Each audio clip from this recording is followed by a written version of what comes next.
মূল্যস্ফীতি ক্রেতার নাভিশ্বাসের প্রতিচ্ছবি।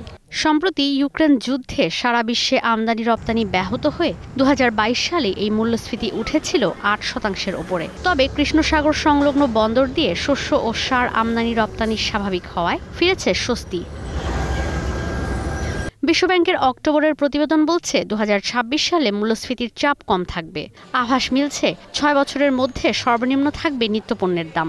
২০২৫ ও ২০২৬ সালে নিত্যপণ্যের দাম কমতে পারে ৭%। এই পথটা সহজ করে দিয়েছে জ্বালানির দাম কমা।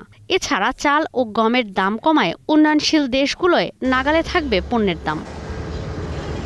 বিশ্বব্যাংকের প্রধান অর্থনীতিবিদ ইন্দরমিত গিল জানান, বিশ্ব অর্থনীতি স্থিতিশীলে সহযোগিতা করছে দ্রব্যমূল্যের বাজার। তিনি জানান, বিভিন্ন দেশের সরকারকে এখনই ব্যবসার জন্য অর্থনীতিকে প্রস্তুত করতে হবে, নজর দিতে হবে বিনিয়োগ আর বাণিজ্য সচলে।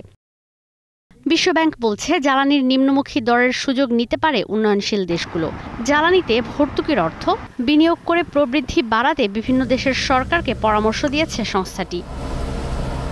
এরপরও আশঙ্কা আছে, কেননা ভূরাজনৈতিক অস্থিরতা ও সংঘাত বাড়লে বেড়ে যাবে জ্বালানির দাম।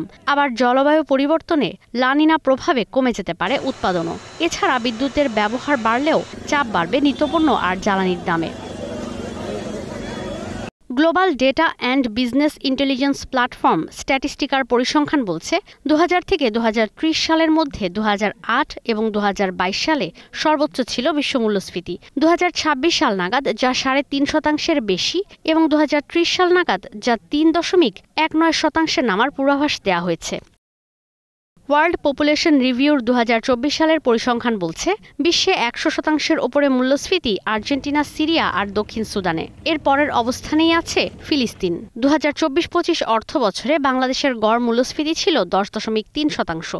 চলতি বছরের সেপ্টেম্বরে যা ছিল ৮.৩৬%, যেখানে ভারতের মূল্যস্ফীতি ছিল ১.৫৪, পাকিস্তানের ছিল ৬.৫%। ঈশিতা ব্রহ্ম, স্টার নিউজ।